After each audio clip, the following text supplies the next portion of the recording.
अब आज का टॉपिक हमारा क्या है?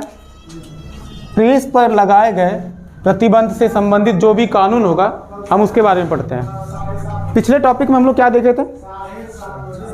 प्रमुख समाचार पत्र देखे थे, उसके प्रकाशन स्थल को देखे थे। प्रकाशन स्थल के बारे में उतना इंपॉर्टेंट नहीं था, डेट को देखे थे, कब उसका प्रकाशन कब हुआ था, है ना। और क्या देखे थे? उनकी भाषा, किस भाषा में वो छपा था। अब देखना है कि ब्रिटिश काल के दौरान जो है ऐसे कौन कौन से एक्ट पास हुए थे जो समाचार पत्र पर प्रतिबंध लगाते हैं। आज भी समाचार पत्र पर रिस्ट्रिक्शन है, आज है कि नहीं? अभी के समय में वर्तमान दौर में समाचार पत्र पर रिस्ट्रिक्शन है या नहीं? नहीं है, बहुत रिस्ट्रिक्शन है। प्रेस का जो आज़ादी है उस मामले में हम लोग कितने नंबर पे आते हैं? 142वें नंबर पर आते हैं। पूरी दुनिया में हम लोग 142वें स्थान पर हम लोग जो है प्रेस में आते हैं। हमारे यहाँ पर प्रेस को आज़ादी उतना ज़्यादा नहीं है, तभी तो आप देखते हैं ना ज़्यादातर जितने भी न्यूज़पेपर वाले, अखबार वाले, वो सरकार की केवल तारीफ़ ही लिखते हैं, सरकार के फेवर में कसीदे पढ़े जाते हैं यहाँ पर, है ना। तो बहुत कम न्यूज़पेपर अभी भी आप भारत में कह सकते हैं जो कि सरकार के खिलाफ लिखने की जहमत उठाते हैं। और ये आज की बात नहीं है, पुराने समय से लेकर के पहले भी अंग्रेज़ों के द्वारा सेंसरशिप बहुत लागू हुआ करता था। तो सेंसरशिप क्या होता है? सेंसरशिप का मतलब होता है कि किसी भी चीज़ को छापने से पहले परमिशन लेना होगा आपको। उसको क्या बोलते हैं? सेंसरशिप, प्री सेंसरशिप कहते हैं उसको।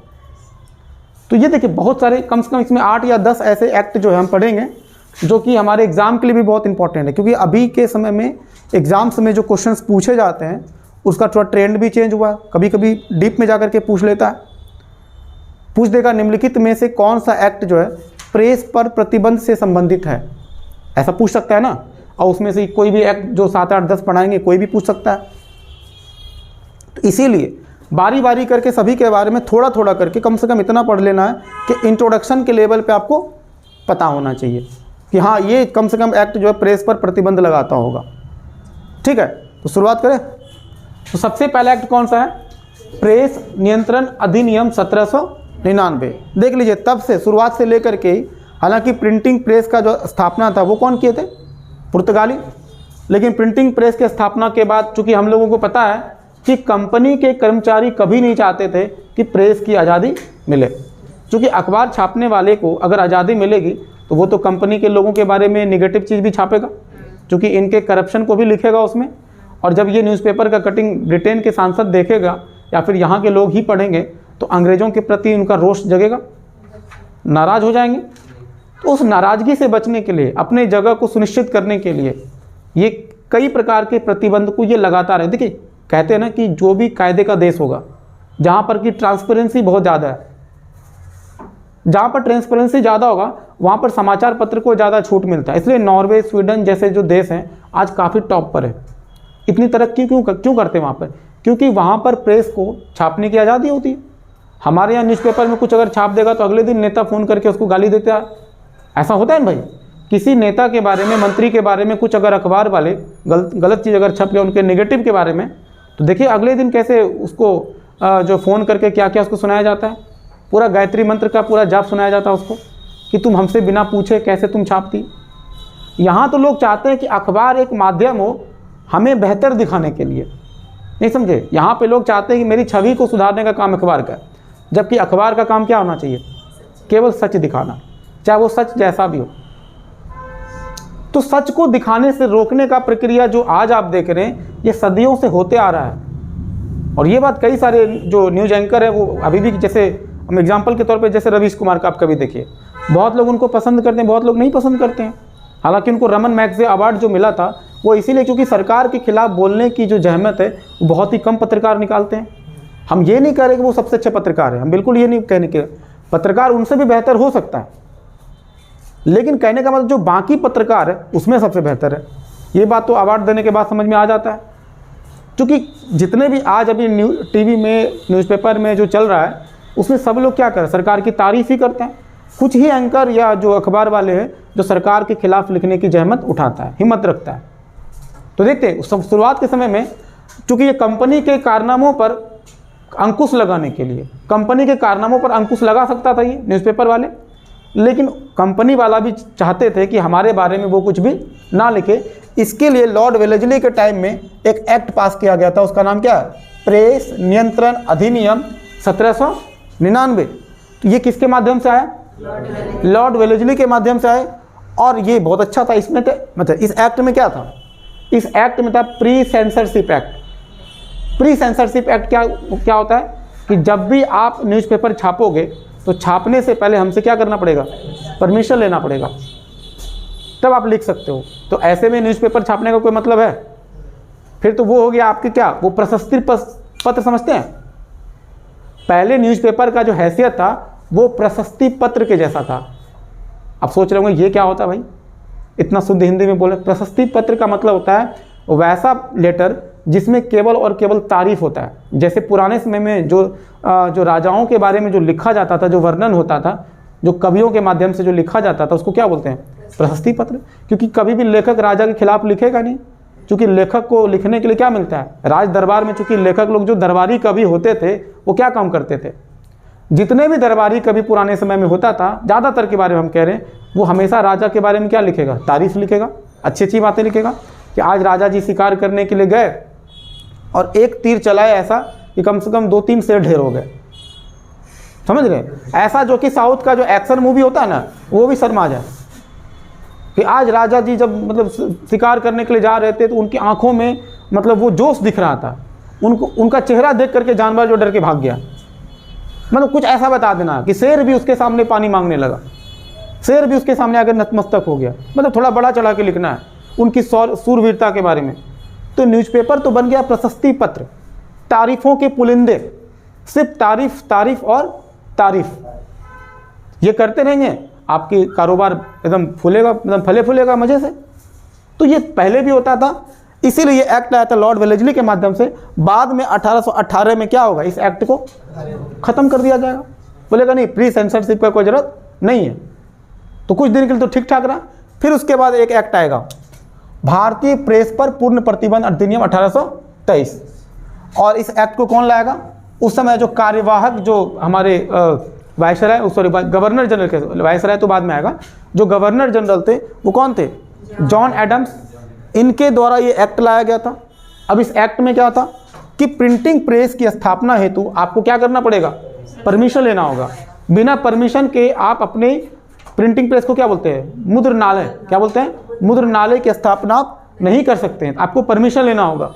सेकेंड पॉइंट क्या है?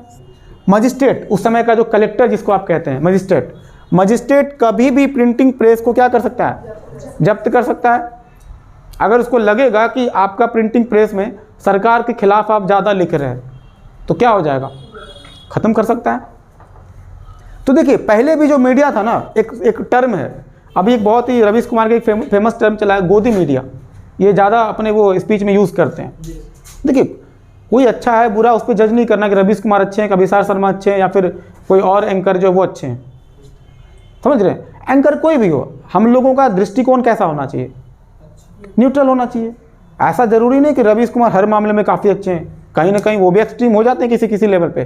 सरकार की बुराई करना है तो एक पिक पॉइंट से भी ओवर हो जाता है कभी कभी, ऐसा लगता है, पर उनके हिसाब से वो ठीक है। पर इतना तो देखिए, हम क्या बोल रहे हैं, सबसे अच्छा होना की बात हम बोल ही नहीं रहे कि वो सबसे अच्छे हैं। हम बस ये कह रहे हैं कि सरकार के खिलाफ लिखने वाले लोगों की संख्या में वो नंबर 1 पे आते हैं, जो सरकार के खिलाफ बोलने की हिम्मत रखता है। जैसे दरवाज़ा लॉक कर दीजिएगा, बहुत ज़्यादा शोर शराबा हो रहा है। बात समझ में आ रहा है ना? तो सबसे अच्छा कोई नहीं है, बस ये चुनना है कि सबसे कम बुरा कौन है। क्योंकि अभी अगर सबसे अच्छे रवीश कुमार अगर होते या इसके जैसे और भी पत्रकार होते तो निश्चित रूप से हम लोगों की रैंकिंग और बेहतर सुधरती। लेकिन ऐसा अभी देखिए, उम्मीद करते हैं कि रवीश कुमार या विशाल शर्मा जैसे और भी एंकर का, जैसे बरखा दत्त हैं। अब देखिए, जो लोग वीडियो देख रहे हैं उनको लग रहा होगा कि ये सारे तो लेफ्टिस्ट है, वामपंथी है। समझ रहे हैं ना? मतलब मेरा कहने का अप्रोच क्या है? अप्रोच ये, जो सरकार की तारीफें, हमें ऐसा पत्रकार चाहिए जो सरकार की तारीफें कम करे और उनकी कमियों को ज़्यादा गिनाए। लेकिन लोगों को क्या पसंद आते हैं? लोगों को लगता है कि जो सरकार की अच्छी तारीफ करता है वही सबसे बेस्ट है। लेकिन पत्रकार का वो काम ही नहीं है। पत्रकार का काम है कमियां ढूंढना। आपकी तारीफ वो क्यों करने जाए? वो प्रशस्ति पत्र थोड़ी छाप रहा है कि वो आपके बारे में केवल तारीफ करेगा। उसके बाद इस एक्ट में क्या बोला कि मजिस्ट्रेट कभी भी प्रिंटिंग प्रेस को जब्त कर सकता है। अभी तो सरकार के पास ये सेंसरशिप है, वर्तमान में सरकार जब चाहे सेंसरशिप लगा ही देता है अखबार पे। उसके बाद एक अखबार उस समय बहुत फेमस चला था, मिरात उल अखबार, जिसके बारे में हम लोग पिछले क्लास में देखे भी थे। इसके संपादक कौन थे? राजा राम मोहन राय। 1822। हाँ, 1822 में छपा था। हद तो ये हो गया, इस अखबार पर भी सेंसरशिप लगा दिया और राजा राम मोहन राय को अपना जो प्रकाशन है वो क्या करना पड़ा? रोकना पड़ा। तो ये ऐसा हुआ, प्रकाशन पे प्रतिबंध तब भी ऐसा हुआ था। तो ये वाला हमारा दूसरा वाला पॉइंट समझ में आ गया। इसके बारे में एग्जाम में क्या पूछेगा? निम्नलिखित में से कौन सा एक्ट जो है मिरातुल अखबार के प्रकाशन पर रोक लगाया था? अगर बहुत ज़्यादा सेटर डीप में जाकर के पूछना शुरू कर दे तो जिस तरह का लक्षण अभी हाल फिलहाल दिख रहा है, ठीक है। उसके बाद अगला पॉइंट देखते हैं। अगला एक्ट कौन है? Liberation of the Indian press अधिनियम 1835। Liberation of the Indian press अधिनियम, ये बहुत इंपॉर्टेंट है। क्यों इंपॉर्टेंट है भाई? अच्छा, 5 से ज़्यादा स्टार हो रहा था, चलिए बहुत इंपॉर्टेंट है। एक पढ़ेंगे आगे चल के वर्नाकुलर प्रेस एक्ट, वो भी बहुत इंपॉर्टेंट है। अब liberation of the Indian press अधिनियम, नाम से ही समझ में आ रहा होगा, लिबरेशन का मतलब क्या होता है? लिबरल होगा। Liberation of the Indian press यानी इंडियन प्रेस को क्या करना है? लिबरलिटी देना है, आज़ादी देना है, फ्रीडम देना है, लिखने की छूट होनी चाहिए। अब इस पर ये 1835 में ये एक्ट आया था और ये एक्ट किनके माध्यम से लाया गया था? चार्ल्स मेटकॉफ, जो कि विलियम बेंटिक का, चूंकि हम लोग जान रहे हैं कि उस समय चार्ल्स मेटकॉफ के टाइम में विलियम बेंटिक भी थे और विलियम बेंटिक जो है समाचार पत्रों के लिए प्रति जो है उनका दृष्टिकोण कैसा था? उदारवादी था। चूंकि बेंटिक खुद ही चाहते थे कि समाचार पत्र को क्या मिलना चाहिए? पूरी तरह से छूट होनी चाहिए, है ना। तो समाचार पत्रों के प्रति इनका नजरिया कैसा था? उदारवादी दृष्टिकोण था। और इसी नजरिया को आगे बढ़ाते हुए चार्ल्स मेटकॉफ ने ये एक्ट लाया था और इस एक्ट के तहत जो है भारतीय प्रेस पर जो पूर्ण प्रतिबंध 1823 वाला जो एक्ट है उसको क्या करेगा? ये खारिज करेगा। यानी 1823 के एक्ट को क्या करेगा? ये खत्म करेगा। क्योंकि इसमें देख रहे कि कई सारी सेंसरशिप है, जो है जो आपको परमिशन वगैरह लेना पड़ता था प्रिंटिंग प्रेस की स्थापना वगैरह के लिए, लाइसेंस जारी करना पड़ता था पहले। तो इस लाइसेंसिंग सिस्टम को खत्म करके चार्ल्स मेटकॉफ ने ये एक्ट को पारित किया था। इसी वजह से चार्ल्स मेटकॉफ को क्या बोलते हैं? भारतीय समाचार पत्र का मुक्तिदाता। हालांकि भारतीय प्रेस का मुक्तिदाता किसको कहते हैं? राजा राम मोहन राय को। मान लीजिए कभी हो सकता है कि दोनों दे दिया तो बीपीएससी में ऐसा कर सकता है ना, समाचार पत्र का जनक है, मुक्तिदाता दोनों कह सकते हैं। जनक भी कह सकते हैं, मुक्तिदाता भी कह सकते हैं। तो कभी कभी क्या होगा, अगर ऑप्शन में इस तरह का दे दिया कि राजा राम मोहन राय भी दे रखा है, चार्ल्स मेटकॉफ भी दे रखा है, तो कहीं ना कहीं दोनों का ही नजरिया समाचार पत्र के प्रति क्या है? सेम है। तो उस समय आंसर आपको क्या डालना पड़ेगा? ई नंबर डालना पड़ सकता है। तो हाँ, ये ठीक है, मुक्तिदाता है, क्योंकि ये एक्ट को खारिज कर करके ये चाहता है कि प्रेस को पूरी तरह से क्या मिलना चाहिए? आज़ादी मिलना चाहिए। जबकि इनको तो जनक कहा जाता है, किनको? राजा राम मोहन राय को। तो दोनों ही मुक्तिदाता कह सकते हो आप, कोई प्रॉब्लम नहीं है, ठीक है। उसके बाद इस एक्ट में चीज़ का और क्या था कि मुद्रक तथा प्रकाशक, मुद्रक मतलब जो लिखेगा और प्रकाशक, इन दोनों को जो मुद्रणालय होगा, जहाँ पर ये प्रेस का जो जगह, जहाँ पे जिस जगह पर यह स्थापना होगा, बस उसके लिए स्थान की जानकारी देना होगा कि आप प्रिंटिंग प्रेस की स्थापना फाइनली आप कहाँ कर रहे हैं, ये बताना होगा कि आप प्रिंटिंग प्रेस कहाँ पर लगा रहे हैं, ठीक है। तो उसके लिए लाइसेंस वगैरह आपको मिलेगा, लेकिन छूट आपको मिलेगा। इसमें इस एक्ट के तहत आप देख रहे हैं ज़्यादा से ज़्यादा क्या दे रहा है? छूट दे रहा है। तो पहले इसको वीडियो को पॉज करते हैं, इसके बाद और भी कई सारे एक्ट हैं, उसको भी हम लोग बारी बारी करके हम लोग देख लेते हैं, ठीक है। तो इसको मिटाते हैं पहले, चलिए। अब देखिए पंजीकरण अधिनियम 1867, कल कहाँ तक बढ़ाए थे उसके आगे का? हाँ, लाइसेंसिंग अधिनियम बताए थे ना कि लाइसेंसिंग को लेकर के बात हो रहा था। अब आज देखिए पंजीकरण अधिनियम 1867 क्या था। अब इसमें जो है अंग्रेज क्या प्रावधान लाते हैं समाचार पत्र पर अंकुश लगाने के लिए। तो सबसे पहले कहते हैं कि समाचार पत्र पर मुद्रक का नाम होना अनिवार्य है, ठीक है भैया। उसके बाद जहाँ पर वो छपा उसके स्थान की जानकारी भी देनी अनिवार्य है। तीसरा, जो प्रकाशक का नाम है, जिसके माध्यम से प्रकाशन हुआ है, पब्लिशर का नाम जो है, वो तीनों ही चीज़ देना पड़ेगा। मतलब समझिए बात को, प्रकाशक का नाम यानी कि प्रकाशन का जो पब्लिकेशन होगा उसका नाम देना पड़ेगा, राइटर का नाम देना पड़ेगा कि भाई किसके द्वारा वो लेख छपा है, और तीसरा चीज़ जिस स्थान पर वो लेख छपा है इस तीनों की जानकारी देनी अनिवार्य होगी। और अगला पॉइंट क्या है कि जो लेख आप छापने वाले हो, जो समाचार पत्र आप छापने वाले हो या छप भी चुका है मान लो, मान लो समाचार पत्र आप छाप दियो, उसके बाद 1 माह के अंदर, 1 महीने के अंदर आपको निःशुल्क 1 प्रति भेजना होगा। किसके पास? अंग्रेजों के पास। 1 प्रति मतलब 1 पीस, या 1 पीस नहीं समझ में आ रहा था हटा दीजिए, निःशुल्क प्रति, ठीक हो। 1 पीस क्या, और भी कई सारा प्रति भेज सकता है, हो सकता है कई सारे लोगों को पढ़ना पड़े, तो फ्री भेजना पड़ेगा इस समाचार पत्र वाले को। और फिर वो अंग्रेज जो है उस अखबार को पढ़ेंगे, और पढ़ने के बाद फिर डिसाइड करेंगे कि आपने हमारे खिलाफ कुछ लिखा है या फिर नहीं लिखा है। अगर उसको लगा कि हाँ आपने उसके खिलाफ लिखा है तो फिर आप पर वो प्रतिबंध लगाएगा। और ये ऐसा प्रावधान करने के पीछे का रीज़न क्या था?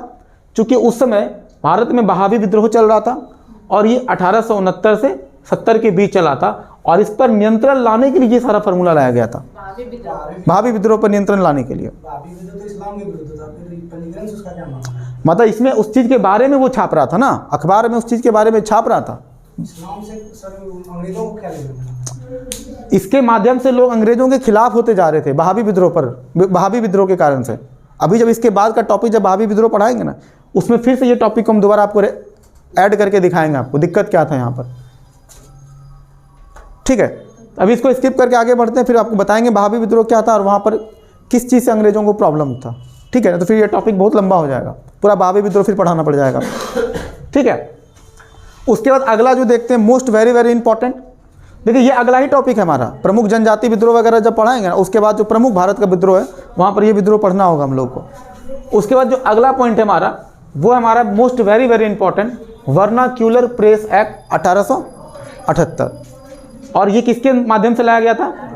लॉर्ड लिटन के माध्यम से लाया गया था, ठीक है। अब ये जो एक्ट लाया गया था, दरअसल वो एक्ट किसके लिए लाया गया था? अमृत बाजार पत्रिका, जिसके राइटर कौन है? शिशिर कुमार घोष और मोतीलाल घोष। ये पत्रिका उस समय बहुत ही क्रांति मचा रहा था, एकदम तेवर इसका नाना पाटेकर वाला तेवर में था ये अमृत बाजार पत्रिका। और ये अंग्रेजों के खिलाफ लिख रहे थे, तो अंग्रेजों ने सोचा कि इन पर प्रतिबंध लाया जाए। और ये पत्रिका शुरुआत में किस भाषा में छपता था? बांग्ला में। तो जैसे प्रतिबंध लगाया, ये भाई साहब क्या करते हैं, दोनों मिल करके रातों रात इसको बांग्ला में ना छाप करके क्या करने लगा? अंग्रेजी भाषा में छापने लगा। बोला अब प्रतिबंध लगा के दिखाओ। हालांकि फिर बाद में फिर प्रतिबंध लगाएगा, लेकिन उस समय तो सॉल्यूशन हो ना गया। आपको अंग्रेजी मतलब बांग्ला भाषा में छाप रहे हैं, उससे दिक्कत है, तो उसको अंग्रेजी में छापेंगे कल से, मामला ख़त्म, ठीक है। मतलब सीधी सी बात है, पेज का कवर चेंज कर लो, कंटेंट वही रहेगा, भाषा सिर्फ बदलेगा, लेकिन मात्रा मतलब कंटेंट वही लिखेंगे हम। ये हमारा हो गया। अब इस एक्ट के माध्यम से क्या क्या प्रावधान था वो देखिए। कहता है प्रत्येक प्रेस को लिखित वचन देना होगा कि वह समाचार के खिलाफ नहीं लिखेगा। समाचार कह रहे, सरकार के खिलाफ नहीं लिखेगा। किसके खिलाफ नहीं लिखेगा? सरकार के खिलाफ नहीं लिखेगा। लिखित वचन देना होगा, मतलब आपसे पहले कॉन्ट्रैक्ट साइन करवा लिया जाएगा। कॉन्ट्रैक्ट साइन मतलब क्या होता है कि वचन देना होता है कि आपके खिलाफ हम कभी नहीं लिखेंगे, तो वो लिखित वचन देना होगा। उसके बाद अगला देखिए, सबसे इंपॉर्टेंट है, प्रत्येक मुद्रक तथा प्रकाशक के लिए जमानत राशि सिक्योरिटी डिपॉजिट जमा करना अनिवार्य होगा। मतलब आपसे पहले ही सिक्योरिटी डिपॉजिट रखवा लेगा कि अगर कल के डेट में मान लो कि आप सरकार के खिलाफ लिखते ही हो, सरकार क्या करेगा? आपका जमानत राशि जो था वो जब्त कर लेगा और लाइसेंस भी रद्द कर देगा। मतलब एक तरह से आप पर आर्थिक दंड लगाने की प्लान में है सरकार। तो कह सकते हैं कि वर्नाक्यूलर प्रेस एक्ट जो है एक प्रकार से प्रकाशक के खिलाफ या मुद्रक के खिलाफ या समाचार पत्र के खिलाफ एक प्रकार का आर्थिक दंड के जैसा स्वरूप था इसका, कह सकते हैं ना, आर्थिक दंड जैसा भी प्रावधान था। तो यही बात है कि मुद्रक तथा प्रकाशक के लिए जमानत राशि को रखवाना बिल्कुल अनिवार्य है। गलत करोगे फिर जमानत राशि आपकी जब्त हो जाएगी, ठीक है। थर्ड पॉइंट समझिए क्या है इसमें। कहता है इस संबंध में जिला मजिस्ट्रेट का जो निर्णय होगा, जिला मजिस्ट्रेट का जो निर्णय होगा वही क्या होगा? अंतिम होगा, और उसके खिलाफ अपील भी नहीं कर सकते हो आप। मतलब ये सारा प्रावधान कौन लगा रहा है? जिला का मजिस्ट्रेट लगा रहा है, और उसके खिलाफ आप चाह करके भी सुप्रीम कोर्ट में नहीं जा सकते हो। वो जो कर रहा है वो बिल्कुल क्या है? सरकार के नज़र में बिल्कुल सही है, और उसको न्यायपालिका के हस्तक्षेप से मुक्त रखा गया।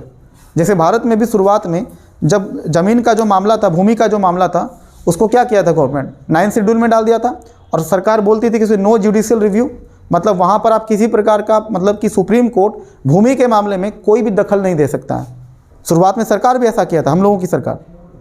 तो कुछ इस तरह का प्रावधान कहाँ रखा गया था, ये समाचार पत्र के मामले में ऐसा प्रावधान था कि जिला मजिस्ट्रेट जो चाहे कर सकता है, उसके खिलाफ कोई अपील नहीं होगा, कोई दलील नहीं होगा और कोई वकील नहीं होगा, जस्ट लाइक रॉलेट एक्ट के जैसा था। ठीक है, तो ये समझ में आया आपको वर्नाकुलर प्रेस एक्ट क्या था। एग्जाम में क्वेश्चन कैसे पूछता है, इससे ज़्यादातर संभावना है कि ये पूछ लेगा कि निम्नलिखित में से कौन सा एक्ट जो है समाचार पत्र पर प्रतिबंध को लगाता है, कि समाचार पत्र पर प्रतिबंध से संबंधित है। तो क्या हो सकता है उसमें, वर्नाक्युलर प्रेस एक्ट हो जाएगा। अगर थोड़ा सा एग्जामिनर का मूड थोड़ा सा खराब होगा तो वो क्या करेगा, डिटेल पूछ लेगा, निम्नलिखित में से कौन सा प्रावधान वर्नाक्युलर प्रेस एक्ट से संबंधित नहीं है, ये पूछेगा। है अगर पूछ लेगा तब तो आप आसानी से छांट लीजिएगा, कोई भी एक मिल गया तो आप फटाक से टिक लगा के आगे बढ़ जाइएगा। लेकिन सवाल क्या पूछ सकता है कि निम्नलिखित में से कौन सा एक्ट जो है, मतलब निम्नलिखित में से कौन सा प्रावधान वर्नाक्युलर प्रेस एक्ट से संबंधित नहीं है। और उसमें से हो सकता है क्या कि इसमें से लगभग कई सारा दे देगा, कोई एक दे देगा जो दूसरे का होगा, जो इससे मिलता जुलता होगा। आपको लगेगा ये भी ठीक लग रहा है, ये भी ठीक लग रहा है, पर आपको एकदम प्रॉपर तरीके से ऑब्जर्व करना होगा कि एग्जैक्टली इसमें कौन सा गलत है। ठीक है, तो हो सकता है वर्नाक्युलर वाला में ये वाला डाल देगा, हो सकता है ना। तो इसलिए एकदम चौकन्ना रह के पढ़ना है तीनों एक्ट को। ठीक है, यहाँ तक क्लियर हुआ, कुछ तो बोलिए, आगे बढ़ें। रिकॉर्ड हो रहा है, इसका मतलब थोड़ी है कि बिल्कुल खामोश हो जाना है, इतना भी चुप नहीं रहना है। ठीक है, तो इसको मिटाते हैं और मिटाने के बाद जो हम लोग जो आपराधिक प्रक्रिया संहिता 1858 पढ़ते हैं, समाचार पत्र अधिनियम 1908 पढ़ते हैं। ठीक है, तो पहले पॉज कर लेते हैं इसको। चलिए देखिए, अब आगे समझिए। अगला है आपराधिक प्रक्रिया संहिता 1859। अब इसमें क्या बोलता है, कहता है कि समाचार पत्र के माध्यम से सेना में असंतोष को फैलाने से क्या होगा, रोकना होगा। मतलब अगर आप समाचार पत्र के माध्यम से सेना के बारे में, किसी भी के बारे में अगर कुछ आप लिखते हैं, अगर सेना में विद्वेष को फैलाया अगर आप, तब भी आप पर कार्रवाई होगा। दूसरा, किसी व्यक्ति को राज्य के विरुद्ध भी कार्य करने के लिए अगर आप उकसाते हो अपने समाचार पत्र के माध्यम से, तब भी आप पर कार्रवाई होगा। तो ये जो एक्ट था हमारा आपराधिक प्रक्रिया संहिता 1898 जो था, ये क्या था कि समाचार पत्र के माध्यम से ना आप सेना में असंतोष फैलाओगे और ना ही आप किसी व्यक्ति को राज्य के विरुद्ध कार्य करने के लिए उकसाओगे। तो ये कार्य नहीं करना होगा। लेकिन लगभग तमाम बातों में तो यही बात कह रहा है। बस क्या होता है, किसी किसी एक्ट का कुछ खास बात इंपॉर्टेंट, जैसे वर्नाक्युलर का कई सारा पॉइंट जो बहुत इंपॉर्टेंट था। अगला देखिए, समाचार पत्र अधिनियम 1908, इसमें क्या लिखता है, इसमें मजिस्ट्रेट को कार्यवाही करने का अधिकार है। हालांकि पहले भी मजिस्ट्रेट को कार्यवाही करने का अधिकार था, पर वो कौन सा अधिकार है, हिंसा तथा हत्या को प्रेरित करने वाले लेख के खिलाफ कार्यवाही। मतलब ऐसा लेख जो किसी व्यक्ति की हिंसा को उकसाता हो, हिंसा के लिए प्रेरित करता हो। जैसे मान लीजिए कि लेखक का दिमाग अगर कार्ल मार्क्स के जैसा हो, तो फिर वो क्या छापेगा, मजदूरों क्रांति करो। और क्रांति करने के लिए तो कार्ल मार्क्स यहाँ तक कहते थे कि आप जरूरत पड़े तो आप लोगों की हत्या तक कर सकते हो। समझ रहे हो? तो ऐसे लेख आपको नहीं छापना है जिसको पढ़ के कि कोई किसी व्यक्ति के दिमाग में हत्या करने का मन बनने लगे कि चलो हम भी मर्डर करते हैं और अपना हक छीनते हैं। तो ऐसे लेख को छापने पर पूरी तरह से क्या था, प्रतिबंध था। और ये कौन सा एक्ट था, समाचार पत्र अधिनियम 1908। इसके बाद अधिनियम कौन है, भारतीय प्रेस अधिनियम 1910। इसमें क्या किया गया कि जमानत की जो राशि है वो कितना कर दिया गया, न्यूनतम 500, यानी कि मिनिमम कितना हो सकता है 500 और मैक्सिमम कितना होगा 2000। ये रखना पड़ेगा आपको जमानत की राशि। वो राशि क्यों रखा जाता था कि अगर आप मान लो कुछ गड़बड़ करते हो तो ये आपका जमानत की राशि क्या हो जाएगी, जब्त हो जाएगी। अब देखिए अगला पॉइंट क्या है कि आपत्तिजनक सामग्री के निर्णय का अधिकार कौन करेगा। आखिर कौन तय करेगा कि आपके अखबार में जो लेख लिखा है वो आपत्तिजनक है, गलत है, उस चीज़ से सरकार को आपत्ति है। तो ये निर्णय का अधिकार कौन करेगा, सरकार करेगा, यानी कि प्रांत की सरकार करेगा, ना कि न्यायालय। यानी कि न्यायालय को अभी भी जो एक्ट, जितने सारे जो प्रेस के जो अधिनियम है उससे क्या रखा गया, दूर रखा गया। तो अभी भी, जैसे अब तो खैर ऐसा नहीं है, अब तो हमारे संविधान में अनुच्छेद में दे रखा है मौलिक अधिकार अब तो है कि प्रेस को आज़ादी की बात वो कह रहा है। लेकिन उस समय क्या था, प्रेस, अभी भी प्रेस से किसको रखा है दूर, सुप्रीम कोर्ट को। ठीक है, अगला समझिए। अब आगे क्या होगा कि इस दोनों एक्ट को जो है निरस्त कौन करेगा। आगे चल के 1921 में सर तेज बहादुर सप्रू के अध्यक्षता में एक कमेटी गठाया जाएगा। वो कमेटी क्या करेगा, इस दोनों एक्ट को क्या करेगा, खारिज कर देगा, क्योंकि ये 1921 के टाइम का चल रहा है और 21 से पहले जालियांवाला कांड भी हो चुका था, असहयोग आंदोलन भी चल रहा था। आप समझ रहे हैं कि इन सारी चीज़ों की वजह से अंग्रेजों पर दबाव तो बन ही चुका था। 17 में चंपारण हम लोग देख ही चुके थे। तो माहौल अब धीरे धीरे किसके सपोर्ट में चल रहा है, भारतीयों के सपोर्ट में चल रहा है। तो अब देखिएगा धीरे धीरे करके प्रेस जो है आज़ाद होने की कोशिश करेगा। हालांकि आज़ादी के बाद भी आज भी जो प्रेस है हमारा वो पूरी तरह से आज़ाद हो पाया क्या? अगर आज़ाद होता तो रैंकिंग हमारी इतनी ख़राब नहीं होती। अब लास्ट जो पढ़ते हैं, लास्ट हमारा भारतीय प्रेस संकटकालीन शक्तियाँ अधिनियम 1931। हालांकि 1951 में भी एक्ट लाया था, उससे पहले 1944-45 में भी एक्ट लाया था, वो उतना इंपॉर्टेंट हमारे लिए नहीं है। अब देखिए इसमें क्या बोलता है कि जमानत राशि जो है वो क्या हो जाएगा, जब्त करेगा। इसमें भी जमानत राशि को जब्त करने की बात है, और वो जमानत राशि कौन जब्त करेगा, प्रांत की सरकार करेगा। और दूसरा बात क्या बोला कि राष्ट्रीय कांग्रेस के विषय में समाचार पत्र अगर आप छापते हैं तो वो क्या है, अवैध है। मतलब कि इस एक्ट के माध्यम से, अरे उस समय के जो कई सारे जो समाचार पत्रक थे वो कांग्रेस के बारे में लिखते थे कि कांग्रेस का इस जो अधिवेशन वगैरह जो होते रहता था, मीटिंग होता था, उसके बारे में जानकारी तो देता था। बोला कि कांग्रेस की किसी भी मीटिंग के बारे में, यहाँ तक कि कांग्रेस के बारे में ही नहीं लिखना है आपको, लोगों को पता ही नहीं चलना चाहिए इसके बारे में। लेकिन कांग्रेस वाले खुद ही सब जगह जा के मीटिंग कर रहे हैं। इतना बैन होने के बावजूद भी हम लोग फाइनली क्या हो गए, आज़ादी मिली। हालांकि वो आज़ादी तो मिल गई, अच्छी बात है कि अंग्रेज़ों से आज़ादी मिली, लेकिन अंग्रेजी मानसिकता से आज़ादी मिलना अभी भी हमारे लिए क्या है, एक चैलेंज है। और उस चीज़ के लिए हम लोग लगातार लड़ भी रहे हैं। और उस चीज़ के लिए सबसे बड़ा बात है कि हमारा संविधान जो है वो तलवार के लिए ढाल के रूप में क्या है, खड़ा है।